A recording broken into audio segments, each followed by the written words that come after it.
మౌనమెలనోయి ఇక్కడి ప్రతి కథ మీ మనసుకు దగ్గర అయ్యే ఒక ప్రయాణం. సో హోలీ అంటే మనకు ముందుగా గుర్తొచ్చేది రంగులు, నవ్వులు, సందడి, ఆనందం. కానీ హోలీ కేవలం రంగుల పండగ మాత్రమేనా? కాదు. ఈ రంగుల వెనుక ఒక కథ ఉంది, ఒక నమ్మకం ఉంది. హోలీ భారతదేశంలో అత్యంత ప్రాచీనమైన పండగల్లో ఒకటి.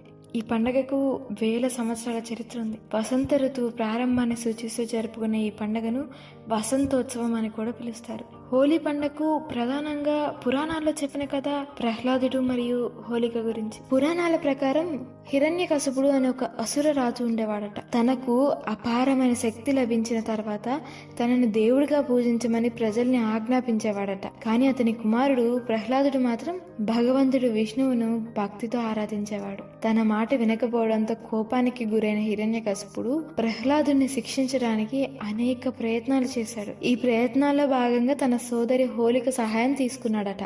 హోలికకు ఒక వరం ఉండేది, అగ్ని తనని ఏమీ చేయలేదు అని.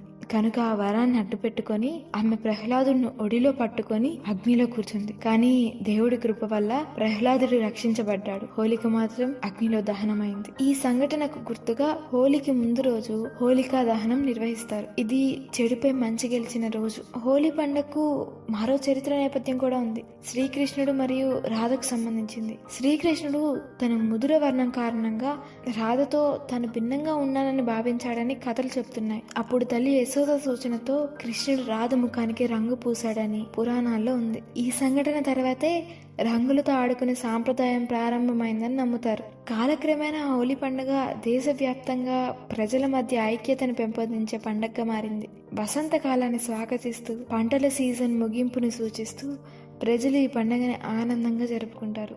ఇలా హోలీ పండుగ పురాణ గాథల సాంప్రదాయాలు మరియు సంస్కృతితో సంబంధం కలిగిన ఒక ముఖ్యమైన భారతీయ పండుగగా కొనసాగుతుంది. ప్రతి హోలీ పండుగ మనకు ఒక ప్రశ్న ఇస్తుంది, ఈ సంవత్సరం నీలో ఏం కాల్ చేస్తున్నావు అని.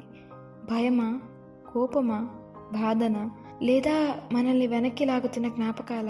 మరి ఈ బూడిద తర్వాత మనం ఏ రంగును ఎంచుకుంటాం? హోలీ అంటే బయట రంగులు కాదు, మన హృదయం మళ్ళీ వెలుగును నేర్చుకునే రోజు. బూడిద రంగు కూడా ఒకరోజు వెలుగును నేర్చుకుంటుంది. అదే when grey learns to glow. ఇది ఇవాల్టి కథ. అందరికీ హోలీ పండుగ శుభాకాంక్షలు. ఇక సెలవు. నేను మీ అమూల్య జోడిశెట్టి, సైనింగ్ ఆఫ్.